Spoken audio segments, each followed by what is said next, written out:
Happy Super Bowl Tuesday, which still for me feels like a hangover for some reason. Like it's that time of year where Mondays feel like Tuesdays sometimes, and Tuesdays feel like Mondays.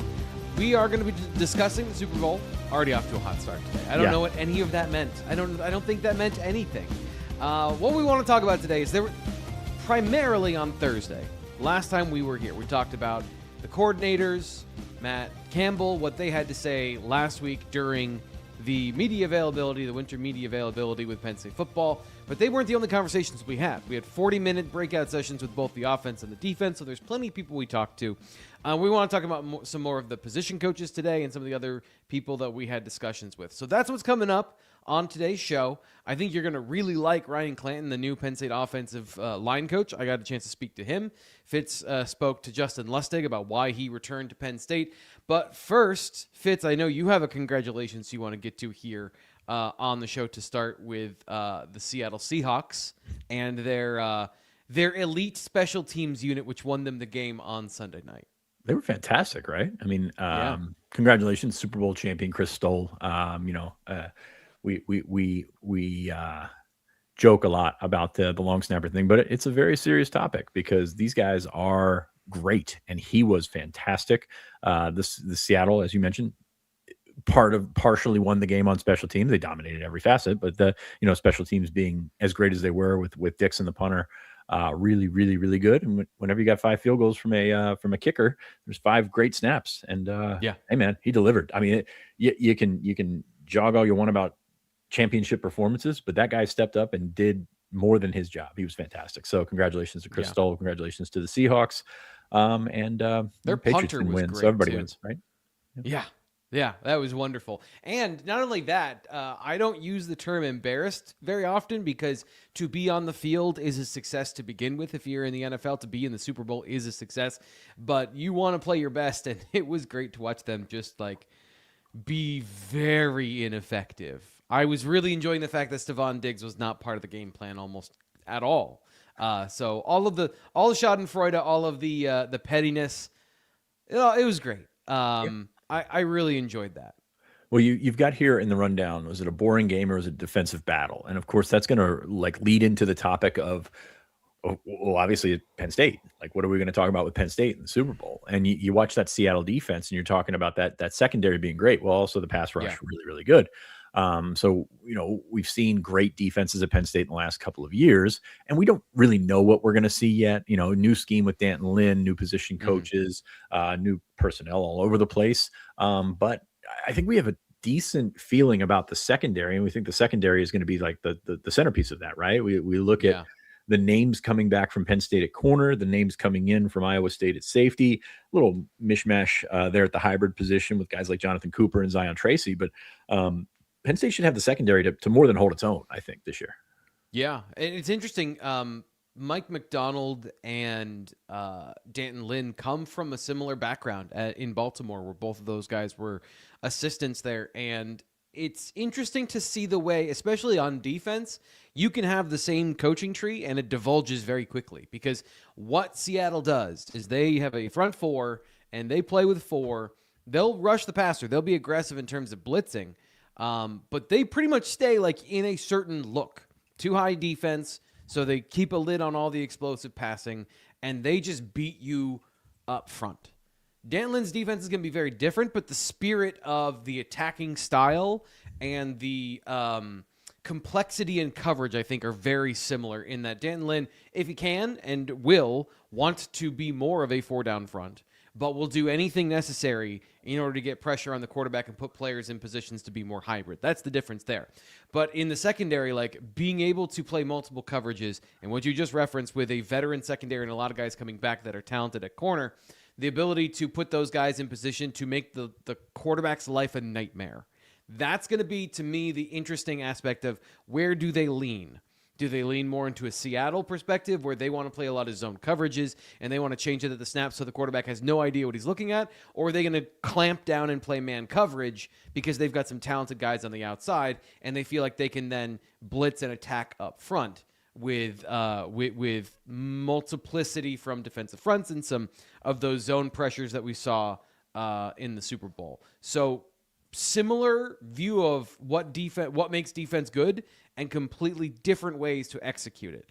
That to me, that was the biggest takeaway. Was like, I don't think we're going to see that from Penn State, because I don't know that they have the guys up front fits to get pressure the same way, and that's something that really dictates whether or not you're going to use 4 to control the line of scrimmage. Yeah, and controlling the line of scrimmage is going to be different with the builds that they have, and it's the down to down challenges that they're going to face. I mean, you've got 325 pounders. That's great. Third down, that's not particularly useful. 3rd and 8, 3rd and 9. So how do you interact with your ends, with tackles? How do you interact your linebackers with ends? They actually asked a bunch of questions last week when we got the coaches about the hybridization of this defense, and it's going to happen. We've already heard LeVar Arrington's going to be one of those guys that's more edge than floater. Well, that's kind of it, right? I talked to Christian Smith, and he's the edges coach. He's not the defensive ends coach. He's the edges coach. So you're going to see some guys that fit into that mold. He mentioned LeVar. He mentioned Deshaun Burnett, actually, as a guy that's got that kind of skill set, that was a high school linebacker that, was more of a chaser than anything. And I think when you looked at LeVar and what he did in high school, young LeVar and what he did in high school, found the ball, chased it down really well, not in the sense of identified where the play was going and met them at the point of attack, more so, I'm really athletic, I can get after it, I can get after the quarterback, which is, useful. We've seen guys like that have been pretty. Chop Robinson was pretty good like that. But you're looking at sort of that hybridization of this entire defense. So when you're talking about Caleb Bacon, Cale Brazina, these guys that, don't fit into a box of, box linebacker, just straight up Mike linebacker, neck roll type guys, it's going to be fun to see it come together. And I'm excited to see that, especially when Tony comes back. And I will say this, when I was talking to Christian Smith the other day, we were talking about hybrid defenders. And of course, Tony's a linebacker, but his eyes lit up when he thought about the proposition of using Tony Rojas. I don't want to say off the edge, but using Tony Rojas as a guy to get up to the quarterback. And hey, you're coming off a knee injury. It's easier to go forward than it is to go side to side. So I could see that being a particular role that he could carve out, not a every down role, but it would be fun to leave to the imagination for a guy that athletic to go after the quarterback. Yeah, I think that's the exciting thing, is you can have different ways of doing it too. Even if you don't want to use him off the edge, or you can walk him up to the edge, you can also blitz him off the ball and have that's the creativity, that's the pressure packages, and that's what I think D'Anton Lynn is going to be figuring out, of what works up front and what he wants to do with these players, putting them in a position to succeed. It's interesting because Tony has been hurt and hasn't been as available to do all of the things he's capable of doing based on what we've seen from him on film, early in his career, that I think some fans might be surprised if he's healthy. Like, if he gets to be healthy and gets to play at his full, potential this year, this is a defense that can highlight him as a football player. Talking to some of the defensive line coaches, Akaika Malloy, and D'Anton Lynn, the defense coordinator, of why do you want big defensive tackles? Entirely to keep the linebackers clean. We want them to plug up gaps, and we want the linebackers to go make plays, because they're the athletes. So let the athletes go make plays in the backfield. And I don't know of anybody who would be set up for a better situation than Tony Rojas to run into the backfield and get tackles for loss if he's fully healthy. It's fascinating to see all the potentialities, and then how the injuries from both sides of this equation, the Iowa State players and the Penn State players coming back this year, how all of that's going to work out. Because one of the things that they talked about was using the spring to understand what we have and try to build around that. And if guys aren't participating in spring football, you don't know what you have. These are all new coordinators and coaches with players. Yeah, we know, or we think we know what they have in guys like Tony Rojas or Alex Tash, who are both going to miss the spring. But you're looking at sort of melding everything together, and mental reps are wonderful. We're going to do those interviews in the spring, and they're going to talk about taking mental reps and doing all the things to stay engaged. And it's wonderful, but at the same time, it's not physical reps, and it's not sitting there. And, I think one of the good things in the early part of the season was Tony Rojas and Amari Campbell knew each other pretty well, and were able to learn each other's ins and outs pretty quickly, and played off each other pretty well. So you're going to miss a lot of that in the spring. And it's just weird, right? Because you're I don't want to say shoehorning the Iowa State guys, but you've got 4 new Iowa State linebackers from Iowa State that, don't know the system. Like it's one thing to say on offense that Taylor Mauser is going to call the plays and Benjamin Bramer is going to be able to understand his role and what he's been able to do. But this defense is going to be new and it's going to be a learning curve for everyone. So it's not like it's just not implementing what you did in Ames. And those 4 guys for Iowa City are going to, or excuse me, from Iowa State are going to have to learn on the fly. But they're going to get a lot of reps doing it. So I'm curious for a guy like Cam Smith, or for a transfer from not Iowa State in Chris Filippo. I think he's probably, I would say, a sleeper in this transfer class. Does it come out on the field right away? I'm not sure it does, but he's 6'4", 208, can really run, and he's got a lot going for him right now. He's an underrated pickup in the portal, in my opinion, in terms of what's going to be a versatile hybrid defense. Somebody in the chat mentioned Marcus Neal. Those guys are going to be, I think, all over the place in terms of safeties. Cooper is going to be in there as well. So there's a lot to be excited to watch, even if we don't understand where the pieces fit automatically right away. Yeah, and that's for me. So now I got 4 things. Yeah, I don't know that we know fully where all the pieces fit. Are they going to play a 3 safety style defense? I don't think so. That wasn't necessarily in D'Anton Lynn's defense before.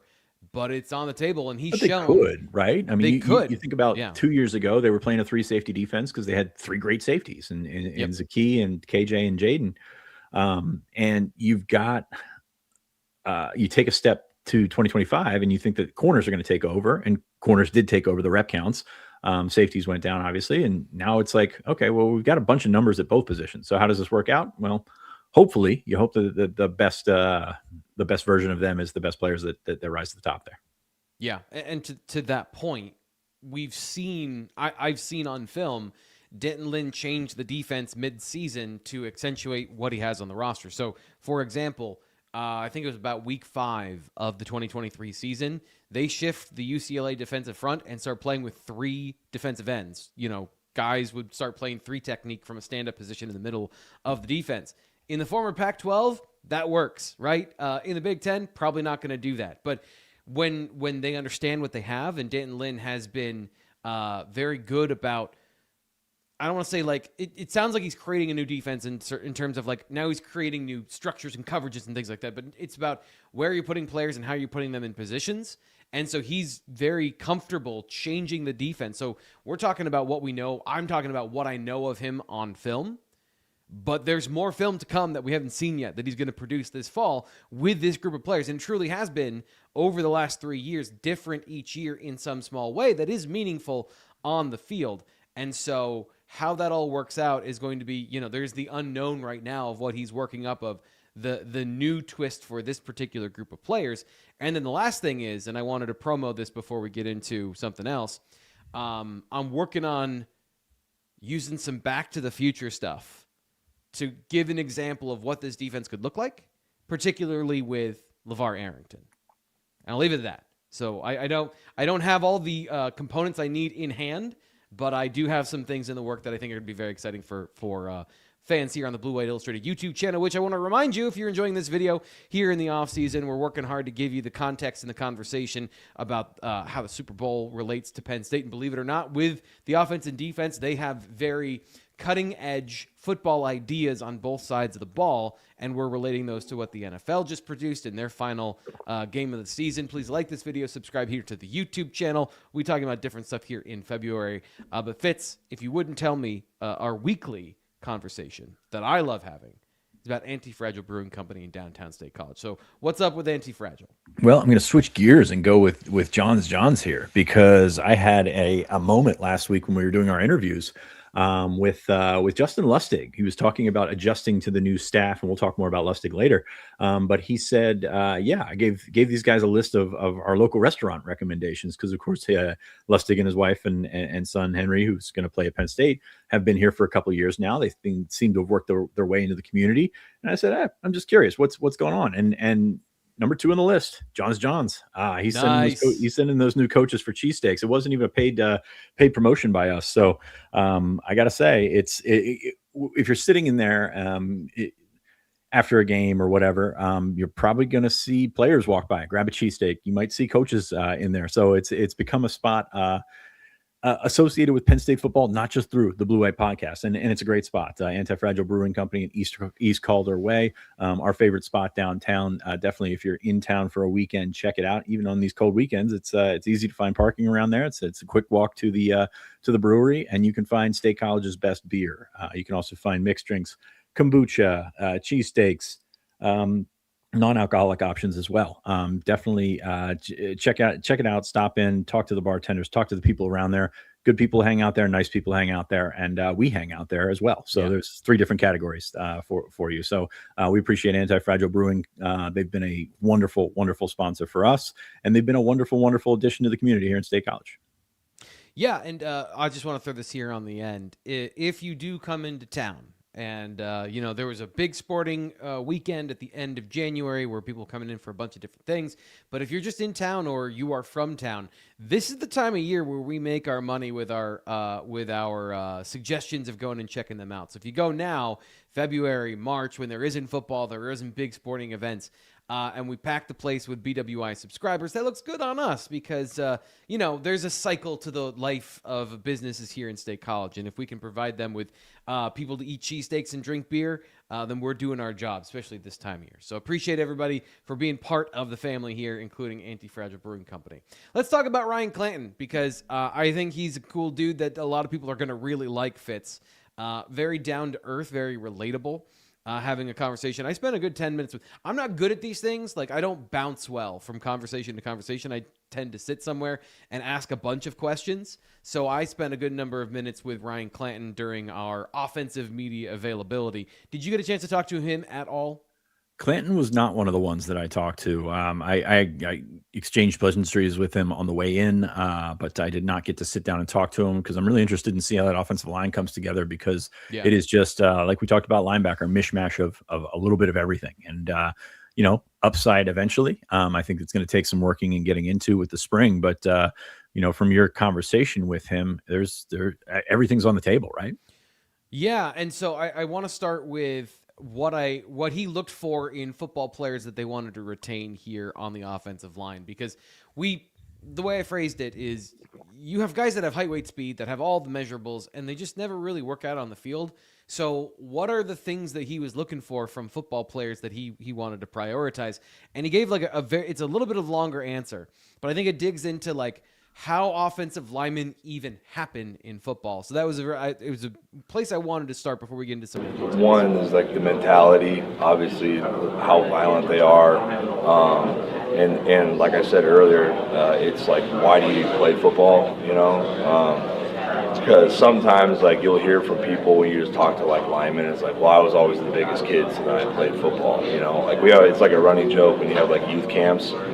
It's they always divide it by, I had to run the youth camps in Northern Iowa, so it would be who wants to play quarterback? And everyone would be yeah, the receiver. And then it'd be who wants to play lineman? And there'd be a couple of kids walk, kind of come over and am I in the wrong spot? And we're no, you're here, man, welcome. So, sometimes that's from a young age. And so you'll run into people like that sometimes, or you run into people well, I don't necessarily play for that logo that's here, I play because of, for this reason, this outside influence that isn't really that important to the success of the team. And you're kind of okay, I see the issue. Or that they say, I want a fair shot, I want to compete, and you let them compete, and they don't compete. And it's okay, you're not about what you said you're about. And then you'll find guys who are I play it because I love football. I love this team. I bleed for that logo, and I want to run through somebody's face. I can work with that. I think that perfectly describes the problem sometimes with offensive linemen. And I don't want to give specific players, but you have high 4-star players, or you have 5-star players, or you even have guys that are just recruits everybody wants. And then fans go, hey, where is this guy? Why didn't he show up? And maybe he was just always the biggest dude, and he was the biggest dude in 9th grade, and he was the biggest dude in 10th grade, and he was still the biggest dude in 11th grade, and, suddenly he's a 4-star athlete, and he's got this future in front of him.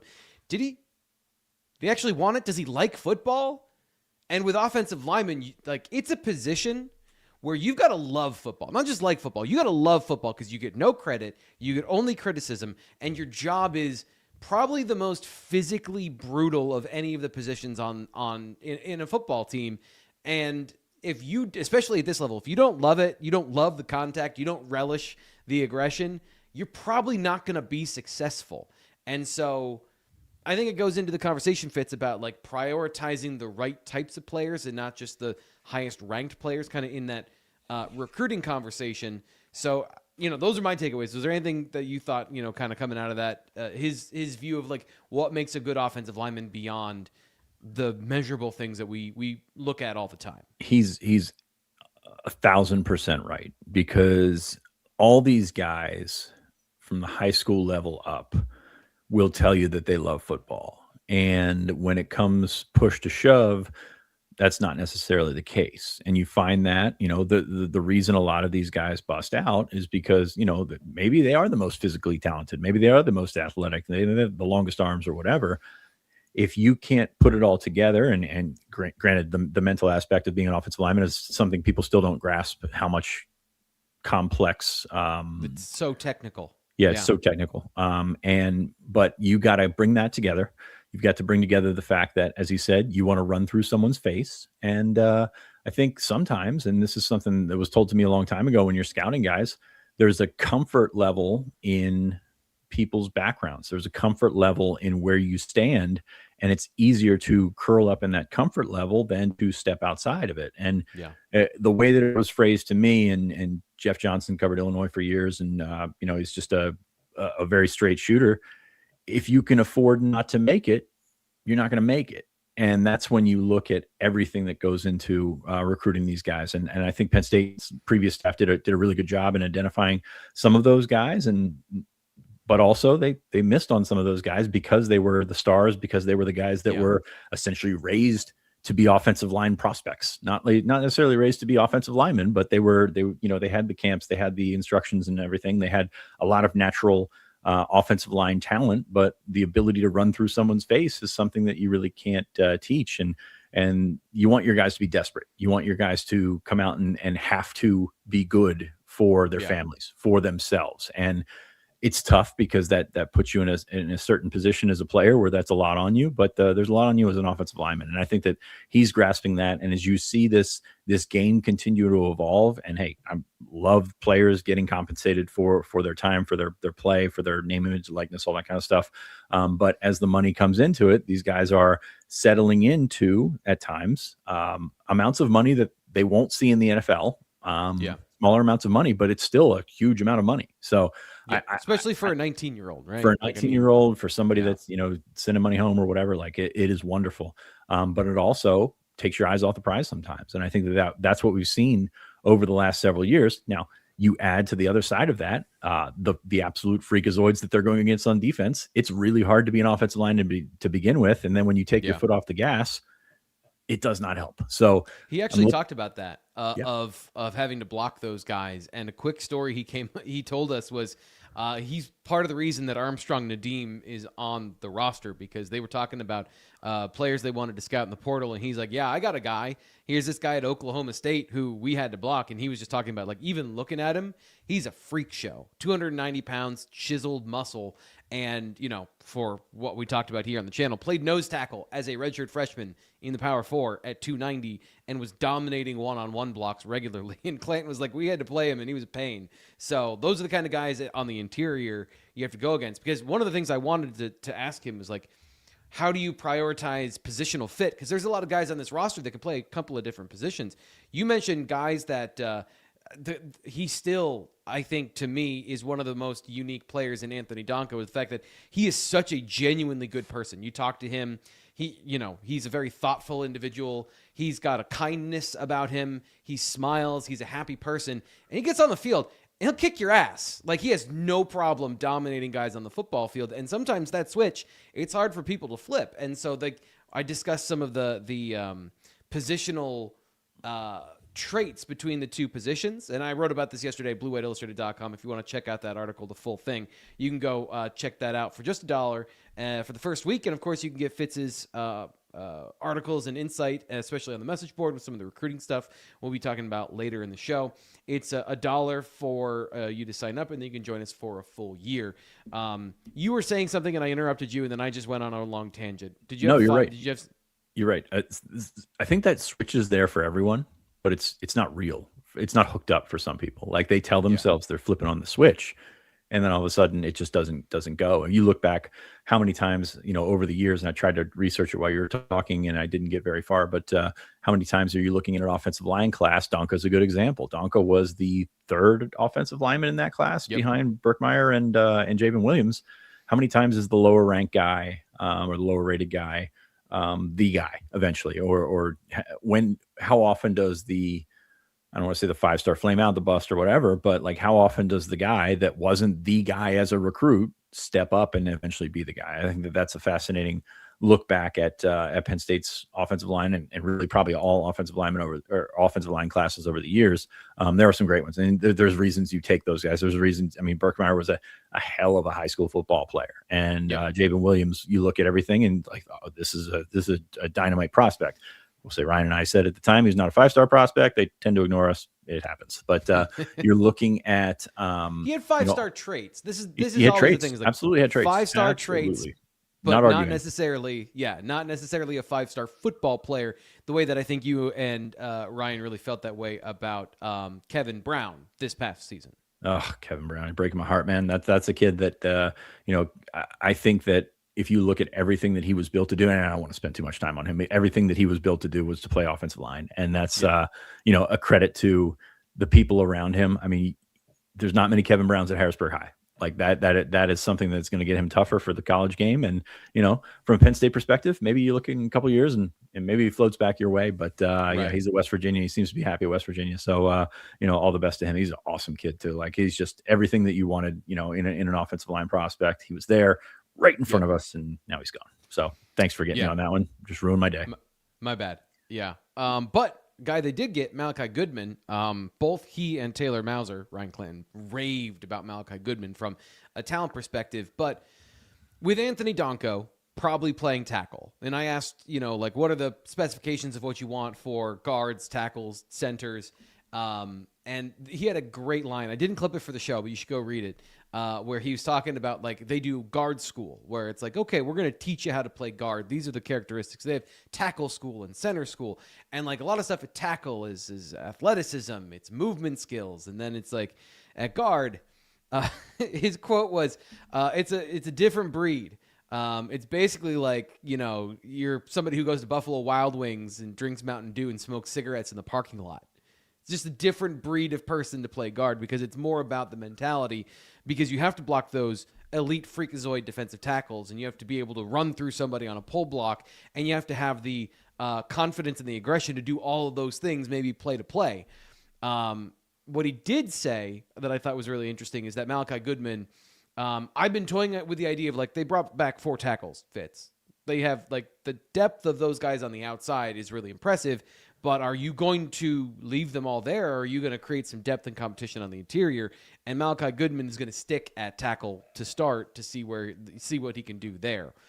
Does that change the complexity of the competition to you, given Goodman is so talented? Like he's 6'6", 320, elite. He's got everything, like all the physical tools you would want. There's a couple of guys ahead of him from a experience and kind of, veterancy perspective that also haven't played. Do you think like he could compete to be a guy in the rotation this year opposite of Anthony Donko? I think he could, but I would caution like saying this guy's a tackle for sure. And not in the sense of he won't eventually be an offensive tackle, but like if you see a guy that's built like Goodman, first off, he's built like an NFL guard, which is great. I mean, it's fine. You can play that, you see that transition happen all the time from college to the pro.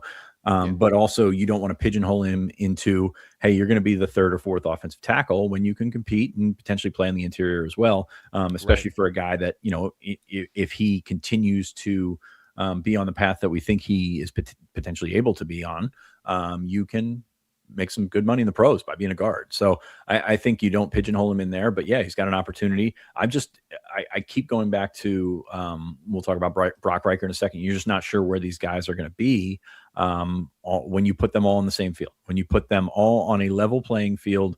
The 4 offensive tackles from Penn State, which we know pretty well, and then 3 or 4 from Iowa State. You've got question marks about where they're at in their development. There's been some injuries there. But no, it's just it's fascinating to me to look at the body types, to look at the just the product of as a whole, and just kind of, hey, pick your 5 or pick your 10.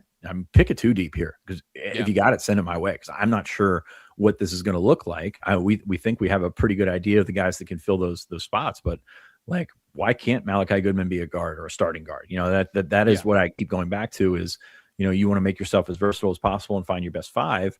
And when you're going, it's one thing when you've got Dom Rulli at 6'2", and you've got Brock Riker at 6'3" or whatever. Those guys are definitely going to be interior, but when your guards and your tackles are 6'5" to 6'7", that helps. Like, it helps with everything. So I wouldn't pigeonhole really anybody in there. Of course, Alicini, I think, is a tackle all the way.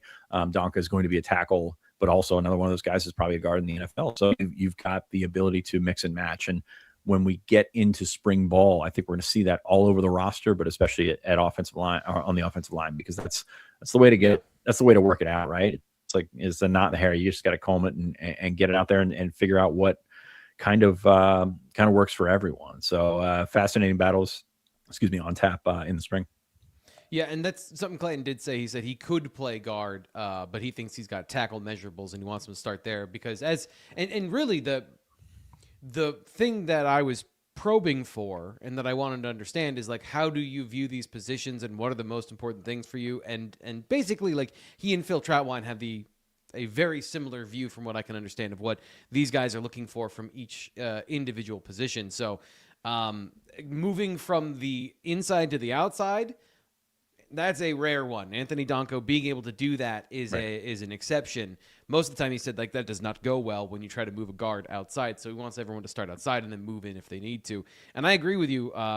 That's why I moved Malachi Goodman in all of my theoretical exercises of, like, hey, let's build it 2 deep. Goodman competing on the interior for snaps at guard makes a lot of sense, especially at right guard.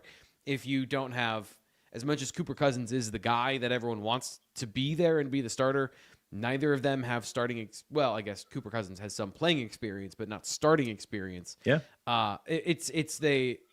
There is a lot of up in the airness because these guys do have those overlapping skills. Another guy that not necessarily in the conversation today, but I've just been fascinated with Tyshawn Huff. Same. 6'4", right tackle, 30.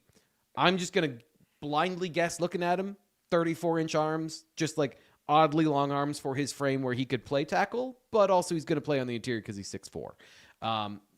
There are some guys on this roster that I think have multi-positional skills that are going to help them figure out where they want, where they can plug holes with players that can do certain things, even if it isn't maybe long-term where they would start if all things were optimal for that player. Yeah, I mean, you look back over the years, and Penn State, it was such a climb to where they're at, to where they're getting the 6'7", 6'8" long arm guys to tackle, actual tackles, and then they got to a point where they had a ton of them, and eventually things fell apart. Not because of that, but things fell apart. Now you've got a guy like Tyshawn Huff that's coming in at 6'4", 300 long arms, as you mentioned, like a Quinn Barham. I don't know if that was before your time, but like Quinn Barham was 6'3". He's now working in college football, but 6'3". But he did have long arms, and Penn State put him at left tackle, and he was fine. He held his own there.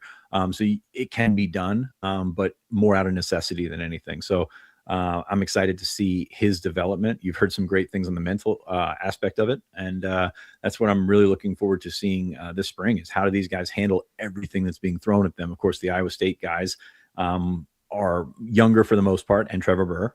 Trevor Burr is going to be a guy that they look to as a leader, be a guy that they look to as a guy that's like, okay, welcome. What do we do now?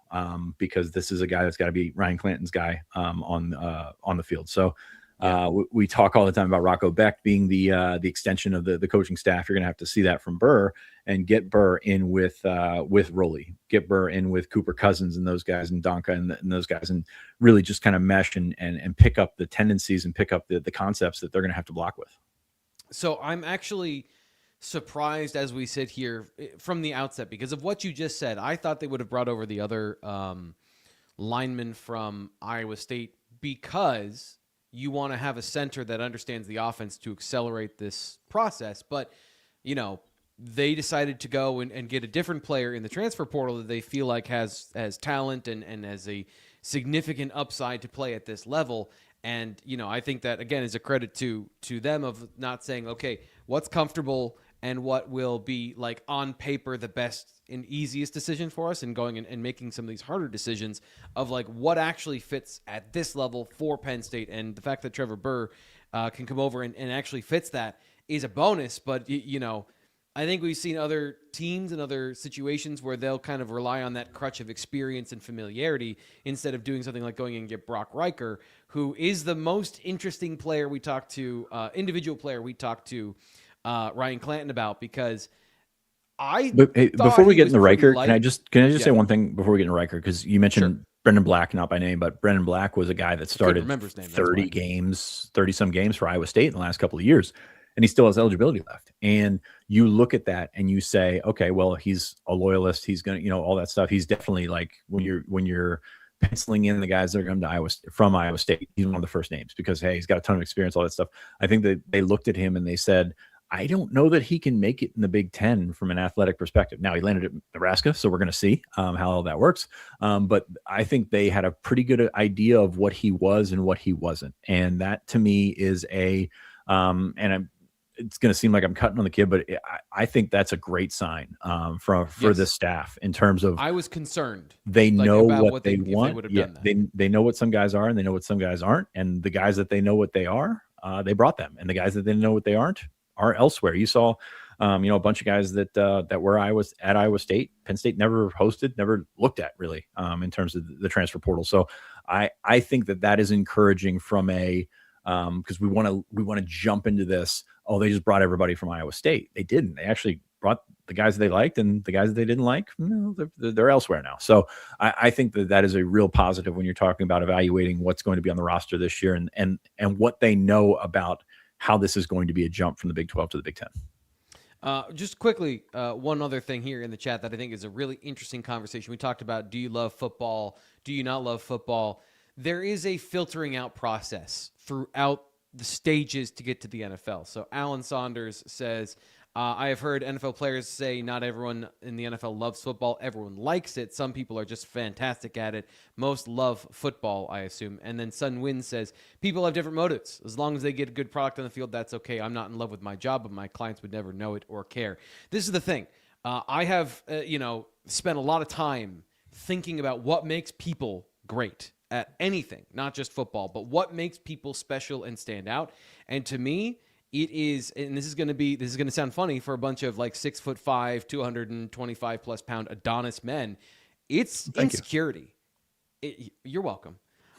It's the lack. It is the paranoia that somebody else could be better than you. It is the inability to say enough is enough, coupled with the talent that you have, right? So this is also a self-selecting process. It's an echo chamber of like, I'm good at football, so I'll just spend more time doing football. And some people love it and they get obsessed with it and they become Tom Brady or Ray Lewis if they have enough talent. But at a certain point, like, you have to, in a competitive business, be unwilling to accept that somebody else is better than you, and you have to be fanatical. And I would say, like, a little bit broken. Like, you got to be a little bit broken, a little bit crazy in order to go to the lengths to get to the NFL and be successful. And are there outliers that are like, I'm not going to try that hard and I'm just so physically talented that I can be average at everything and still start in the NFL? Yeah. And all those guys make me so mad, Fitz, because of what they could be. We could watch something we've never seen before, but they're happy being in the middle because they get paid and they get to have fun. And like, I get that. But like, some people's brains are wired in a way like they just can't accept, even if they don't love what they're doing, they can't accept not being the best at it. And those are the guys that you note that kind of land in that category, I think. Yeah, the comfort level there, man. Like when you're talking about those guys that are so incredibly freakishly talented, like, and here's the thing in the pros, you got a certain amount of roster spots. A lot of that's going to go to the talented guys, and some of that's going to go to the tryhards. But most of those roster spots are going to go to the talented guys that try hard. Like that's really what you get away from, or excuse me, that's really what you get into. Yep. And for players that are in any spectrum of their career stages, like early guy. Like it's harder to make a roster as an early guy. It's like kicking and punting. You make it into that fraternity, that's going to help you stick on rosters or at least find another place to play. But at the end of the day, that cut is so brutal. Like that cut is so, you think you know what you are, and these guys are telling you something otherwise. And that's so hard to take. That cut tells you everything. And that cut is your livelihood or not. And in everyday jobs, yes, we see people get fired. We see people, get laid off and things like that. And it sucks, no doubt about it. But this is the most competitive atmosphere in the country, right? The NFL, there's a certain amount of, and look, I'm sure it's very competitive in useful endeavors as well. Like, certain doctors and things of that nature. But in the NFL, there's a certain amount of spots for a limited pool of candidates that are a certain size, that are certain athleticism, that are certain this. And that guy right behind you, he's going to take it from you if you don't want it. And that's really where you're finding yourself like that. I keep going back to that comfort level. And that comes from, money when you're a contracted guy, when you're a college player making money, when you're someone growing up with money, like you have that comfort level to get back into. And I think that that's really part of what we saw in 2025 with Penn State. I hate to keep going back to it, but that offensive line heard about how great they were, and that made them feel probably pretty good about how great they were in the playoff last year. And then we got to 2025 and none of it mattered. And by that time, it was, your wheels are spinning in the mud and you're that far behind. And that is the reality, the harsh reality of football. And there's no getting it back. Like there's no making the team after you've been cut. Maybe they'll bring you back. Great. But there's no, oh wait, you might have cutter's remorse by doing this. Can we, go back and void this, whatever. No, that doesn't happen in football. And that is a harsh reality for a lot of people. It's funny. I always think about this and this is the difference. We're talking about human nature here. I love this. This is the stuff I think about when I'm watching players and trying to evaluate, like, what is their sicko level? Do they compete with the people around them? Or is it like, I need to be better than I was yesterday? Like, where is the internal versus external motivations for people?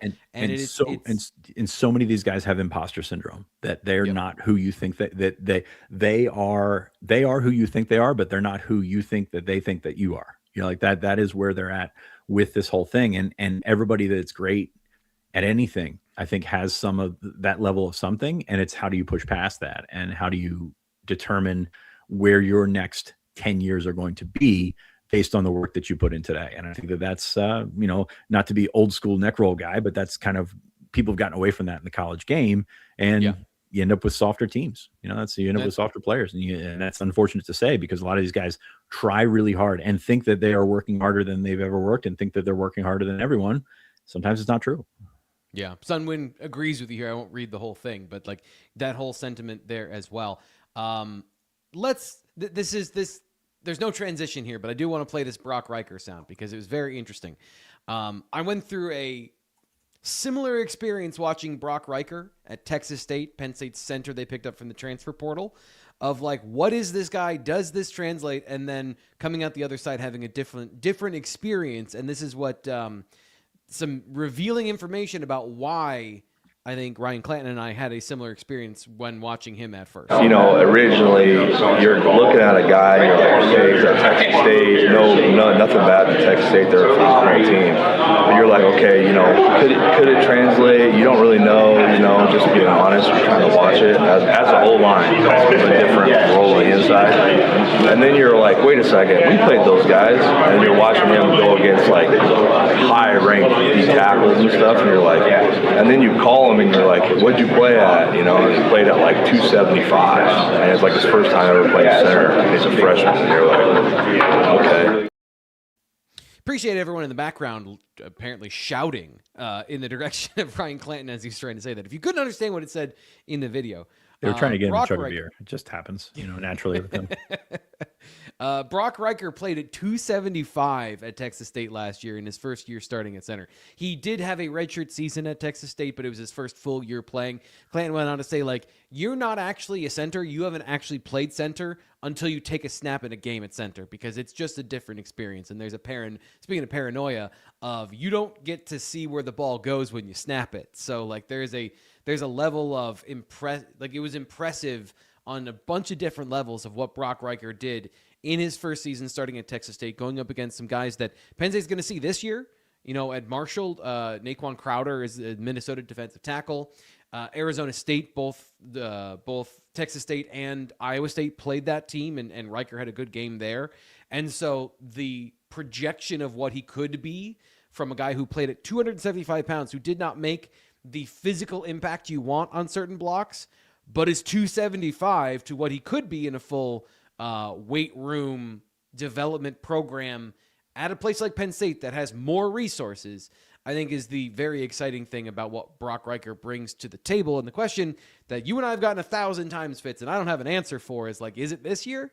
Is it now?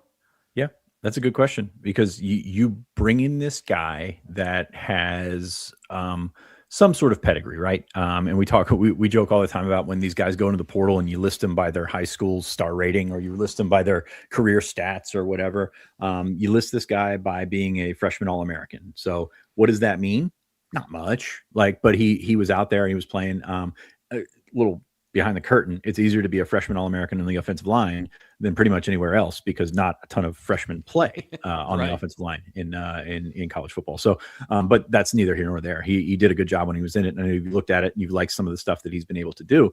But yeah, I mean, you look at this guy, and we're still in the mindset of you bring in portal guys to play right away, and I think that absolutely can play right away.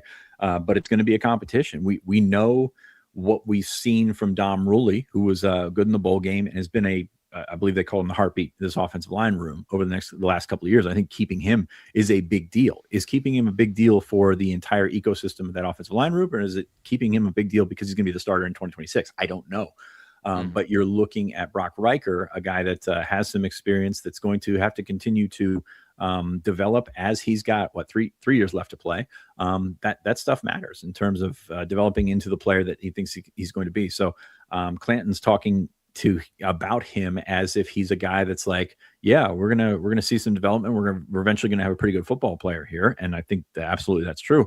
But you're seeing Reicher as a fan, as an outsider. This guy had an Alabama offer. He had this offer, and you're gonna want him to play right away because you probably paid him a decent amount of money to not take those other visits, because he was heading to Alabama after he went to Penn State, and he did not make that trip. So it's like, okay, well, this is the guy that you're going to bring in. This is your free agent that you're going to bring in. Better start him. So I'm just not sure that I'm just not there yet. No, I'm not either. And the way that he talked about him multiple times was kind of as a long-term projection, even including how they want to build him up. Again, I think that we've had this conversation, and I've led this conversation, but they want bigger players. They want strong. They do not want to sacrifice strength and or size. And, now we're talking about a guy who's 275. So, there is a disconnect between the two here. But, there's exceptions to every rule. There's situations where you're willing to, it's not a hard and fast thing. At the same time, they are very clear that he needs to get bigger and stronger, and they're not going to just throw a bunch of weight on him. It's not like they want everyone to be 295 pounds by the time we get to spring football, and they're going to find any way to do that. They have a very specific plan and a timeline for all those things. And again, you can go read over that at bluewhiteillustrated.com to get some of those details. That's it for me. Let's quickly get to Justin Lustig, and we'll finish with some recruiting information from this past weekend, because this is, there's less bummers here about Max Hiller or something like that. So you had a chance to talk to Justin Lustig. What did he have to say? I haven't had a chance to hear any of these things, so it'll be fresh to me. So I'm just going to let you lead the conversation here. Yeah, first off, a huge retention piece for Matt Campbell. You're looking at a guy that came in with a pretty good pedigree at special teams, and I think he's done a great job. You look at what he was able to do last year, number 6 or 7, and I keep saying 6-7. It's not it's not intentional. It's on S&P Plus on special teams last year. Penn State was really good. They were very good with the caveat, they didn't return a kick for a touchdown. They didn't return a punt for a touchdown, but to be able to be that high on the list and not have much of a return game to talk about, and the return game was fine, don't get me wrong, but it wasn't like you didn't score points on it, and that's what I'm getting across. That is curve buster when you're talking about judging special teams, just like blocking 5 kicks, like Penn State did last year. That really helps.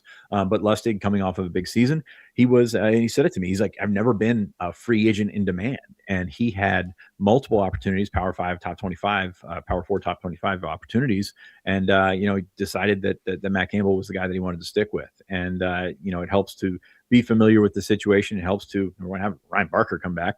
He was really good for Penn State last year, and that's been a development that Lustig is pretty proud of.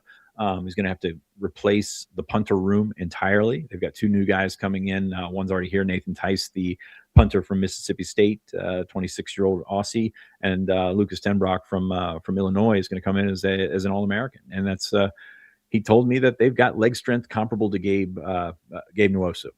Do I quite believe that? It's tough because I've not seen too many legs as strong as Gabe, but I think he's got the opportunity to build, and I think that Matt Campbell will lean on him not just as a special teams guy, but as a guy that's been a liaison to the rest of the program. We talk about Terry Smith and how important he is. So I think Justin Lustig is very important in terms of retention as well, and I think it's a really cool story. You're looking at his kid's going to walk on here, and that didn't really play into his decision, but he talked about, that's pretty cool. And he also turned around and said, hey, my kid, this is going to be really hard. You're going to be a walk on. First off, Hank Lustig is 160 pounds soaking wet, I think.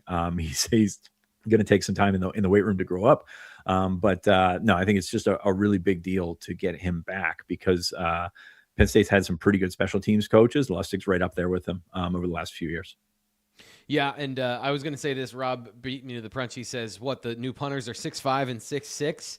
Better have some. That's the only reason I would believe it is because they're maybe not the same mass, but they're the same size as Gabe Nwosu. Yeah, we talked about that too because, in special teams, you often compare it to golf and you look at what's out there. And I asked about them punting, and I actually asked about Gabe as an NFL type guy, and he thinks Gabe can be an NFL type guy, and the size won't impede him because when you're a punter, size helps. When you're a field goal kicker, it's not as important. And actually, some of the smaller guys are kind of like the wedges. You got to be just more crafty, and you've got to be able to control that ball more as a field goal kicker or something like that. But as you're a punter, when you can whale it, you can definitely go, and you've got that long driver type leg for these guys. And like I said, he said Tenbrook's close to 6'7". God, I did it again. And Nathan Tice is 6'4" and change. So big punters in Happy Valley. I guess that's how they've sort of come across the last couple of years, and they've had some success with it. And I think it's been cool to watch.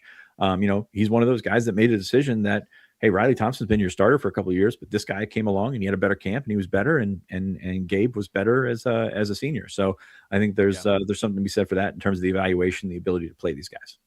I think there's something to be said for the Wildcat quarterback aspect of a punter that can also play other positions. And he is now a tackling threat on plays. I think everyone loved the Joey Julius story back in the day. Can you have a guy who is actually 6'6" and can hit as a punter and isn't just 6'6" by happenstance? I don't think we ever saw Gabe Nwosu as actually somebody who was going to go down and make a lot of plays. But I think why not? Open it up. Let's have a revolution in special teams. Gabe's an intimidating guy in pads, one of the nicest kids that you'll meet off of it. And I don't think he was a particularly physical punter, kicker, whatever it might be. Now, here's the thing. Justin Lustig's coverage teams didn't let the return man get to him. And Gabe had a say in that by booting a bunch of those, out of the back of the end zone. But I can't recall a situation, and maybe I'm missing it off the top of my head, but I can't recall a situation where he was pressed into action as this guy needs to make the tackle. You would like to see it for the nostalgia of it all. But at the same time, he didn't have to do it. And I'm not sure that he would be the most physical guy out there. Just his size is a bit misleading when it comes to how awesome of a kid and how nice of a kid he is, and then that some of that boils over to how good of a tackler he might be. Yeah. Z-Man says now we need a wide receivers coach. Yeah, Penn State does not currently have a wide receivers coach after Noah Pauley took the job with Green Bay on Thursday of last week. Any update on the situation there for you, Fitz? Still filtering through there. Matt Campbell's got a bunch of guys that he, has worked with in the past or has had associates that worked with in the past, but nothing really new on that. From our angle, it's tough to make a hire on the fly. As you see, the trend has strongly continued with NFL teams taking college coaches. As again, college coaches, they want to be in the NFL. A lot of them want to be in the NFL, and that door is not closed by any stretch of the imagination, whether it be NFL guy, the NFL side or the Penn State side. I think you keep keeping an eye on that until you don't have to. What's the drop dead date on that? I don't think there is one, because the NFL can come along at any time. So that's definitely something that we continue to monitor, but no strong update right now. All right, well, let's get to our final topic today, which is Penn State recruiting news from this past weekend. We'll start with the bad stuff because it is the most newsy of the news, and it is that Maxwell Hiller released his top 4. Penn State was not in it. You'll notice Alabama, Tennessee, Ohio State, and Florida. Makes a lot of sense with Phil Troutwine down there. How do you read this situation beyond Penn State not being in it? Like, is there they'll continue to chip away and like they have an opportunity? Like, what is this development saying about the situation beyond just that he made these top 4 schools? Is it dead? Yeah, I think you look at that top 4, and first off, his top 3 last summer was Penn State, South Carolina, and Clemson. So like he's done some changing in terms of his thought process. I think this is one of those things where the gap that we sat there and twiddled our thumbs for 50 days or whatever, while nothing happened on the recruiting front, I think that hurt. I think before that, Penn State was trending down with him with the way that everything was going. He's so close to the situation. He heard the words, he heard the criticism and everything like that. It's been not great for the last 6 or so months with Max Hiller. Now they got him up to campus for a visit earlier. I guess it was in January, and really tried to spin that one around and didn't quite come to play. So now that top 5, Alabama, Florida, Tennessee, and Ohio State, those sting for multiple reasons for Penn State fans. Of course, Ohio State, you never want to see Ohio State on the list for a Pennsylvania kid. And Florida, I think Florida's trending here. I think Florida and Phil Troutwine and the ability to still go south, because this is a guy that was always looking to go south, even though I think he was open to Penn State very much so in the early outset, but he's always had an eye out there and said, what if I could go there, which is why South Carolina and Clemson were in there.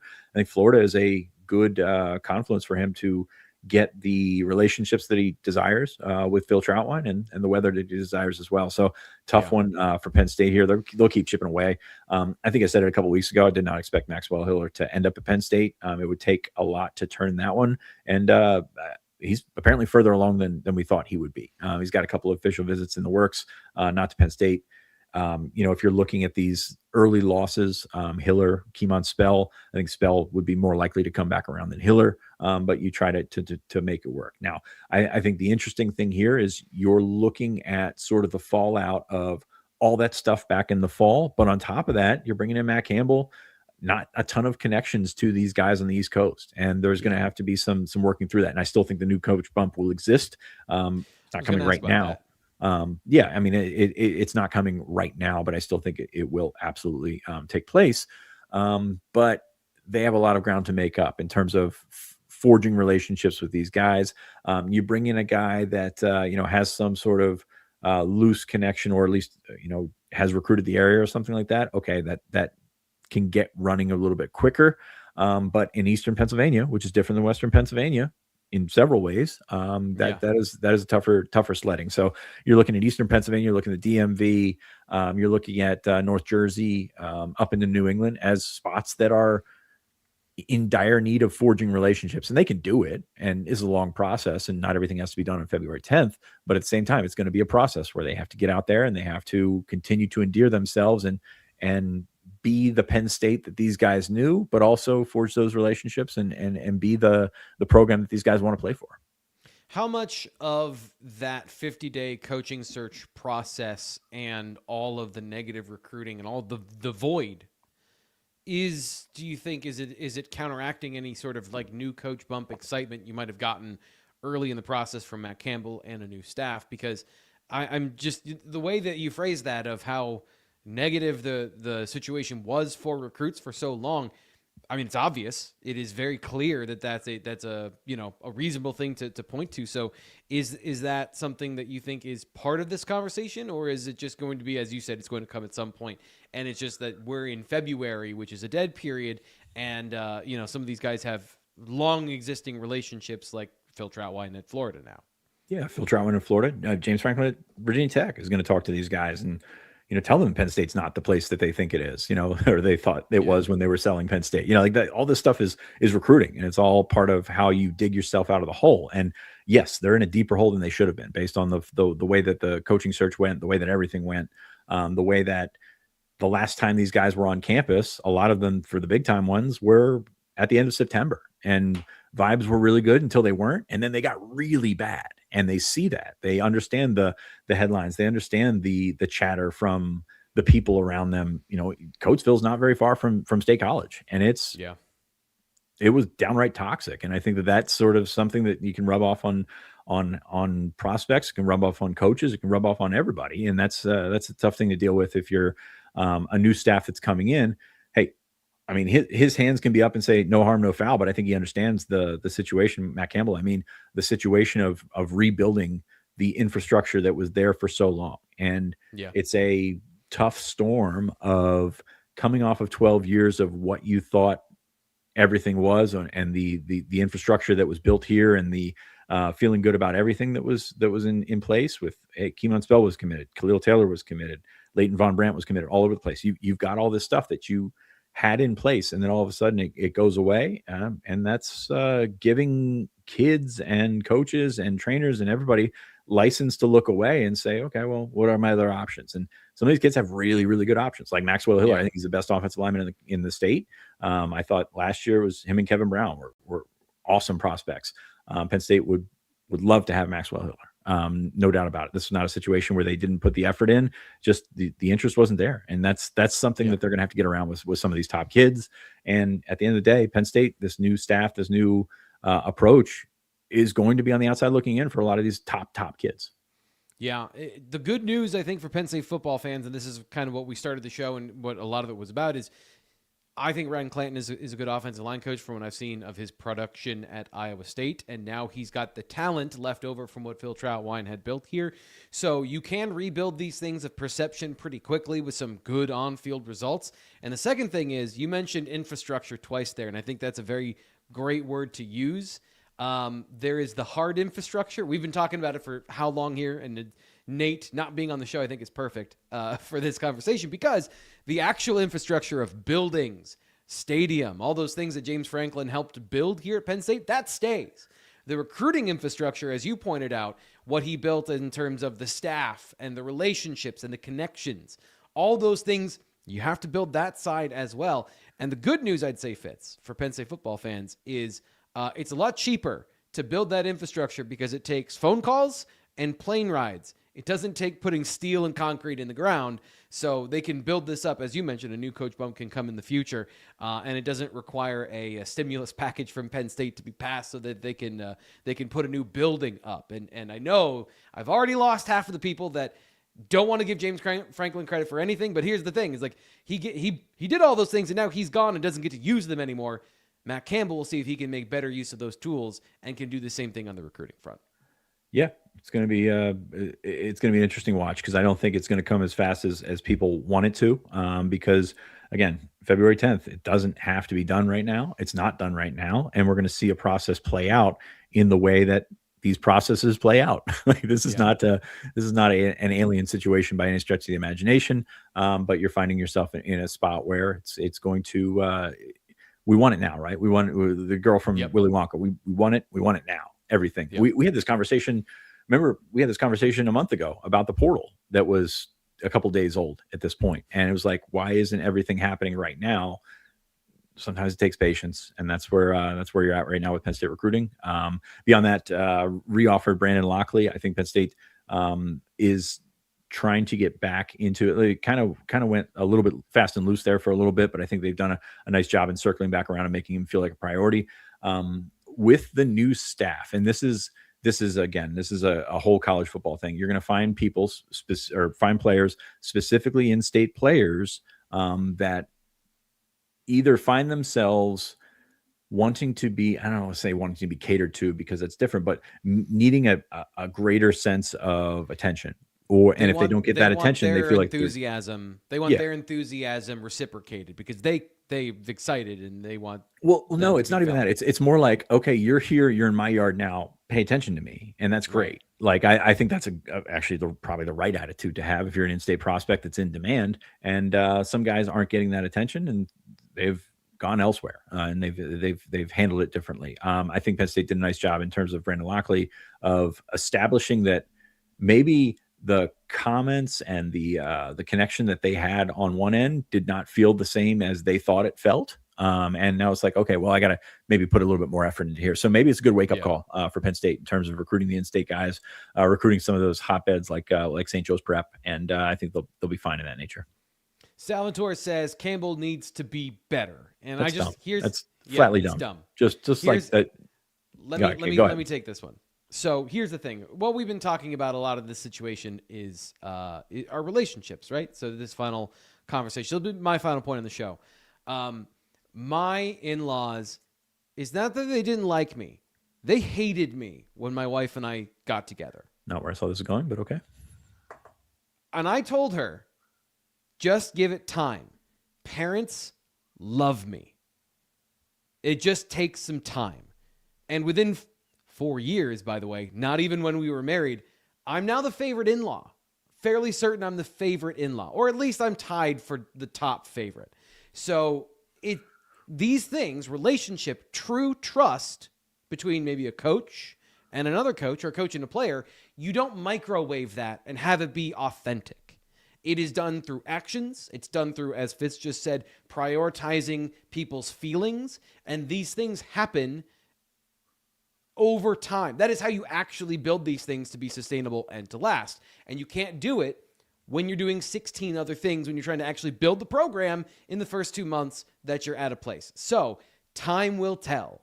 And I know that is not a very fun thing to say on the internet, but like, here we are. That is the reality of reality, as opposed to like what we want it to be, which is like click the button, get the player, and then profit.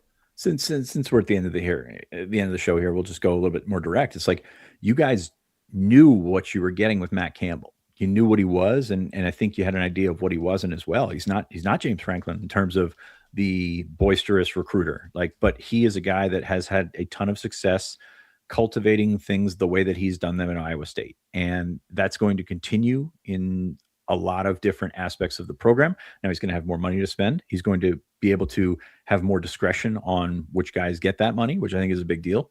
But at the same time, he's here to win football games by getting the football players and evaluating and doing the things that he did so well to get to where he is in his career.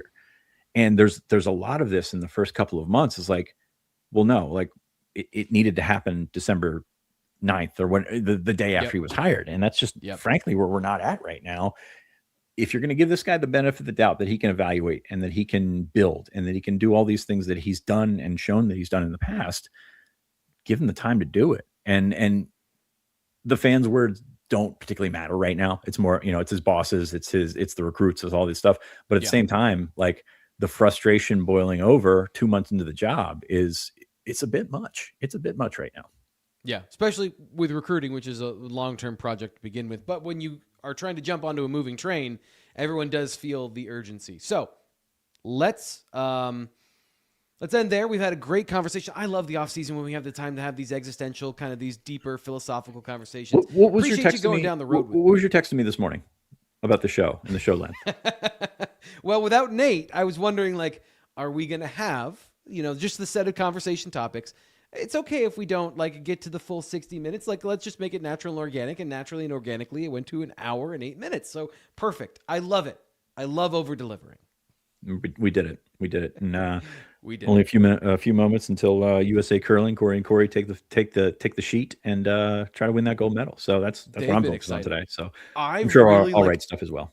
I really got curling this year. Like I watched it and I was like, Finally. oh, okay, I see what you're trying to do now. Like I get the sport and I'm like, oh, this is really exciting. Well, It's first tactical. off, you don't get the sport. Like you'll never get the sport because you grow up playing some things and you get it, and curling is not one of those things. And I mean it's not there is a Philly girl on the U.S. curling squad from the Philadelphia curling club, but it's not a sport that we would have grown up playing and getting. But it's cool to watch, and it's fun to understand the strategy behind it. It's fun to watch just kind of how it all comes together, because it's all, I mean, it's a chess match on ice, and it's they don't fall as much as I like them fall, but here we are. It's a great sport. Yeah. All right. Well, we'll enjoy the Olympics. Hopefully you enjoy that as well. We'll be back tomorrow with Greg as we get into some of the conversations further about Penn State football and what's coming up. And of course, we got a wrestling show. There is the press conference tomorrow as well. Cale Sanderson will have all that here on the Blue White Illustrated YouTube channel.